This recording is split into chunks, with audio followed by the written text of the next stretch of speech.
এটাই স্পষ্ট বক্তব্য। আর নাই তো কেউ প্রতিবাদ করার সাহস থাকলে প্রতিবাদ করতে পারো, আমি ইনশাল্লাহ যথাযথ প্রমাণ তোমার জিন্দিগির উপরে আমি বাইর করে দেব, আমি খোঁজ নিয়ে দেব। যে মোবাইলে আসক্ত, বড় মোবাইল, এক হলো প্রয়োজনের ব্যবহার, আর এক হলো আসক্ত। এক কথা না, প্রয়োজনে কারো যদি 8 ঘন্টা অফিসের ডিউটি তার বড় মোবাইলের মধ্যে করুক, কোনো অসুবিধা নেই, সে আসক্ত না, সে ব্যবহার করছে প্রয়োজন। কেউ যদি 12 ঘন্টা টানা এটার দ্বারা তার উপার্জনের, পড়ালেখার, কর্মের, ব্যবসার কোনো কাজ করে বড় মোবাইল দিয়া, এটা আসক্ত না, এটা হলো তার ব্যবহার, প্রয়োজন। বোঝেন নাই কথাটা? কিন্তু রাত নাই, দিন নাই, কোনো কারণ ছাড়া তোমরা যারা দিবানিশি, প্রত্যেকটা ছেলে 12, 14 বছর, 16 বছরের, 18, 20 বছরের, তোমাদের যাদের জীবনের চেষ্টা একটাই, যে কোনো মূল্যে একটি মোবাইল সাথে রাখা এবং এটা সারাক্ষণ টিপতে থাকা, দেখতে থাকা, এর একটাই কারণ, তোমরা নারীতে আসক্ত। প্রিয় ভাই, লজ্জা নিও না, এটাই সত্য। নারীতে আসক্ত, নারীতে আসক্ত। আর নারীতে যে আসক্ত, তার পরিণতি এটাই, সে প্রতি মুহূর্তে কোনো না কোনো ভাবে জিনা, ব্যভিচার, নারীর সাথে হারাম অপকর্মের সুযোগ তালাশ করে, কখনো খুঁজে পায়, কখনো পায় না।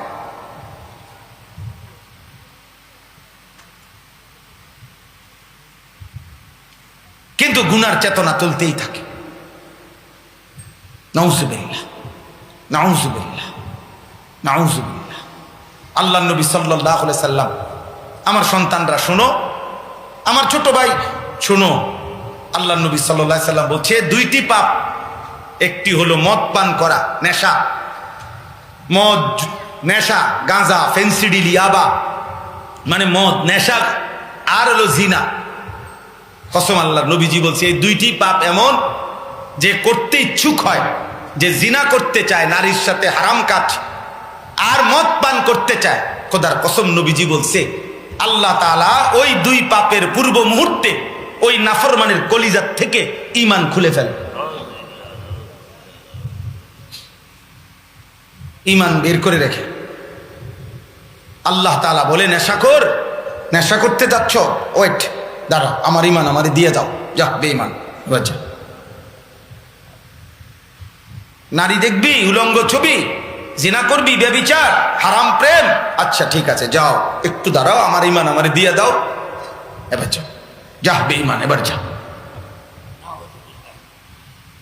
বিশুদ্ধ তাফসীরের মধ্যে আমি এটা পড়ছি, আত-তাফসীরুল মুনীর, সূরা নূরের তাফসীর। মান জানা ওয়া শারিবাল খামরা নাযা আল্লাহু মিন কলবিহিল ঈমান কামা ইয়াখলাউল ইনসানু আল কামিসা মিন রাসি। নবীজি বলেন, যে ব্যভিচার করে এবং মদ পান করে, আল্লাহ তাআলা তার অন্তর থেকে এভাবে ঈমান বের করে ফেলে, মানুষ তার গায়ের জামা যেমন খুলে ফেলে। এটাই হাদিস। বলেন কি ভয়ঙ্কর কথা। আব্বা যদি এই ঈমান আর ফেরত না দেয়, এই কালেমা যদি আর ঈমান ফেরত না দেয়, তো তো তো জীবন জন্তু জানোয়ারের জীবন না, বেঈমানদের জীবন তো জানোয়ারের জীবন। কোরআনে আছে, উলাইকা কাল আনআম। বেঈমানের জীবন কিসের জীবন? জানোয়ারের জীবন। নাফরমানের জীবন জানোয়ারের জীবন, কোরআনের বক্তব্য।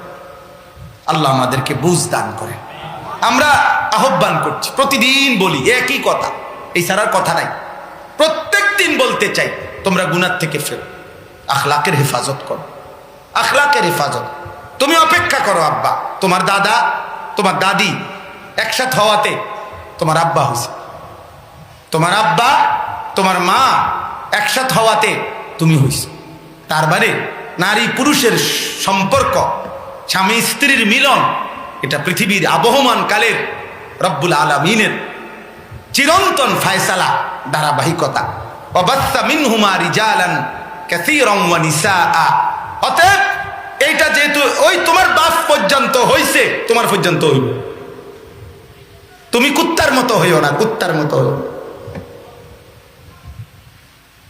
তুমি কুত্তার মতো হইও না।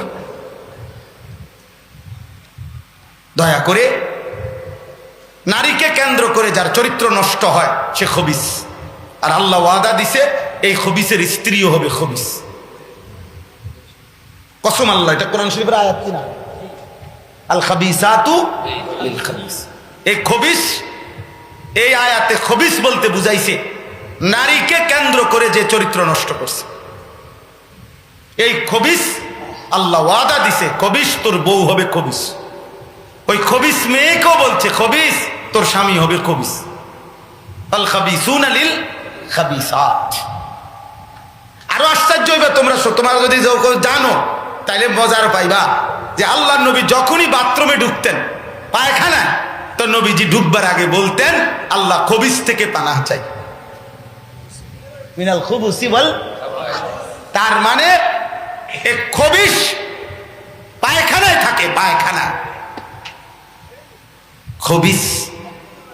এই জন্য চরিত্রহীন হলো খবিস, যেটা মূলত ডাস্টবিনের আবর্জনা,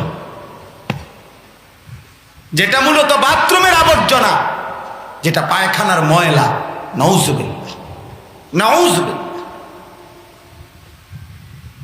আল্লাহ আমাদেরকে মাফ করেন।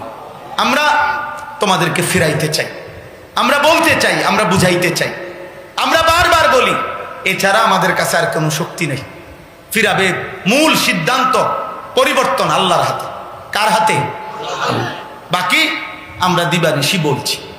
এখানে আছে নূহ আলাইহিস সালাম, এই সূরার মধ্যে আছে হযরত নূহ আলাইহিস সালাম ওনার জাতির লোকদেরকে বলতেন যে হে আমার জাতি, তোমরা ওয়ালা ইয়ানফাউকুম নুসহি ইন আরাদতু আন আনসাহা লাকুম ইন কানা আল্লাহু ইউরিদু আন ইউগবিয়াকুম। হে আমার জাতি, 950 বছর নূহ নবী বলছে যে হে আমার জাতি, 950 বছর না 9.5 লক্ষ বছরও যদি আমি বলি আর আল্লাহ যদি ফয়সালা নেয় তোমারে হেদায়েত দিবে না, খোদার কসম নূহ নবী বলে, তাহলে আমার কোনো উপদেশে কোনো কাজ হবে না। হেদায়েত তো দিবে আল্লাহ। হেদায়েত তো দিবে কে? ফয়সালা কার হাতে? এই জন্য আমরা হতাশ হই না, আমরা বলতেই থাকি। কারণ আমরা এ কথা গণি না যে ও আস্ত করেন হুজুর আজ 22 বছর, তো আল্লাহর দিকে ফিরছে কয়জন, না হিসাব করা আমার দায়িত্ব না। নামাজ পড়ে কয়জন আপনার ওয়াজে, না আমার হিসাব আমার দায়িত্ব না। হিসাবের জন্য আলাদা ফেরেশতা, ওনাগো কাম কি? ওনারা কি আকামে বইয়ে দিচ্ছে? ও বেটা হিসাব দিব আল্লাহর কাছে। হিসাব দেওয়ার জন্য আলাদা ফেরেশতা আছে কিনা? তো আমার কাম কি? এটা আমার দরকার বলা, আমার দরকার কি? কবি ইধার কবি উধার, কবি জমি পর কবি আরশ পর, কবি উনকে দর কবি দর বদর। কখনো এখানে কখনো সেখানে, কখনো নিচে কখনো উপরে, কখনো দুয়ারে দুয়ারে, কখনো রবের দ্বারে, আল্লাহর ঘরে। গমে आशिकी तेरा शुक्रिया मैं कहां कहां से गुजर गया, कभी हो रास्तों में तन्हा कभी हो गुरूद सहरा, मैं जुनू का हम सफर हो मेरा कोई घर नहीं है। আমি ঈদের আগের দিন বুধবার দিন রাত্রে এশার পরে যখন বয়ান করছি, শ্রোতা ছিল 14 থেকে 15 জন। হ্যাঁ, 1 ঘন্টা বয়ান করছি আব্দুল কাদের ইসলাইবের মসজিদে। 14-15 জন মানুষ হবে, সর্বোচ্চ 15 জন হইতো না। কোনো অসুবিধা নেই, আমার আল্লাহর কথা বলা দরকার, আমার সওয়াব, আমার দায়িত্ব বলা, আমার দায়িত্ব বলা। অসুবিধা কি? কম কিংবা বেশি এটা মূল মাকসাদ না। মূল মাকসাদ হলো আল্লাহর কথা বলা। আল্লাহ আমাদের প্রত্যেকটা ছেলেকে তৌফিক দান করেন। প্রিয় ভাই, তোমাদেরকে ফিরতেই হবে। আমি অনুরোধ করছি আল্লাহর কোরআন হাতে নিয়ে দয়া করে ফিরে আসো আল্লাহর দিকে। নামাজ পড়ো, ফজরের নামাজ পড়ো আব্বা। এই সমাজ নিরাপদ হবে না।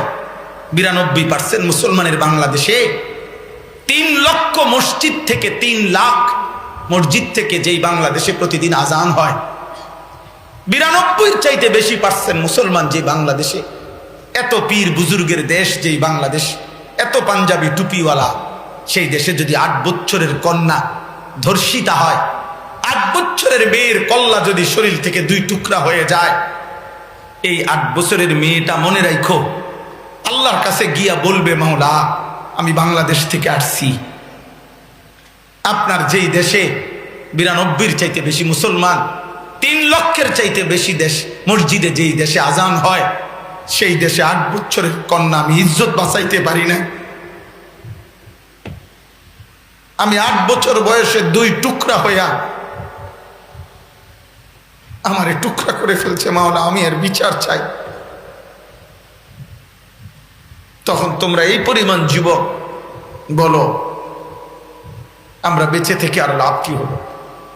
আমাদের ছোট বোনের নিরাপত্তা কোথায়? আমাদের ছোট বাচ্চার নিরাপত্তা কোথায়? আমাদের ঘরে, আমাদের সমাজে, আমাদের ভাই, তোমাদেরও তো ছোট ছোট বোন আছে না? কথা বলে না ভাই?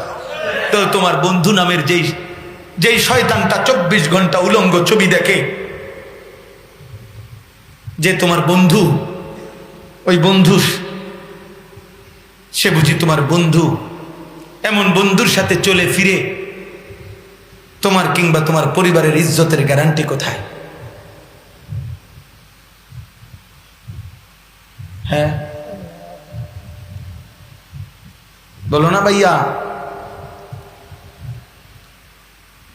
এবং সহজ কথা হলো 14 বছর, 18 বছর, 20 বয়সের তোমরা যারা ছেলে, তো তোমাদের সমবয়সী বোন, কন্যা এই বয়সে, এই জায়গায়, এই সমাজে বড় হইতেছে মেয়েরাও। তো তোমরা যদি দিবানিশি চেষ্টা করো কোনো না কোনো ভাবে কোনো মেয়ের সাথে হারাম কোনো প্রেমের সম্পর্ক করবে, অবৈধ কোনো সম্পর্ক করতে, কারণ অশ্লীলতার বেহায়াপনা দেখে তোমার আখলাক যদি হয় এটা, তো আগামী 10 বছর পরে, 20 বছর, 15 বছর পরে আল্লাহ চাহে তো তোমরা যখন বিয়ে করতে চাইবে তখন পবিত্র নারী কোথায় পাবে? চরিত্রবান মেয়ে বিবাহের জন্য কোথায় মিলবে আব্বা? আসমান থেকে পড়বে? বলো না? প্রিয় ভাই, দয়া করে খোলামেলা বললাম, মোবাইলের নর্তকী, রাস্তার বেপর্দা নারী, ক্ষণিকের হারাম প্রেমিকা আর বিবাহিত স্ত্রী এক কথা না।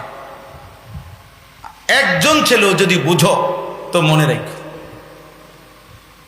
নর্তকী তো দেখলা শেষ, বেপর্দা নারী তো দেখলা, সেও চলে গেছে, তুমিও চলে গেছো, কিন্তু স্ত্রী সে তো তোমার মৃত্যু পর্যন্ত জীবনের সঙ্গী। সে যদি চরিত্রহীন হয়, লম্পট হয়, সে যদি পরকীয়ায় আসক্ত হয়, খারাপ হয়, তো বুঝবা জীবন কত বড় জাহান্নাম, জীবন কত বড় কষ্টের হয়, তখন কষ্টের হয়।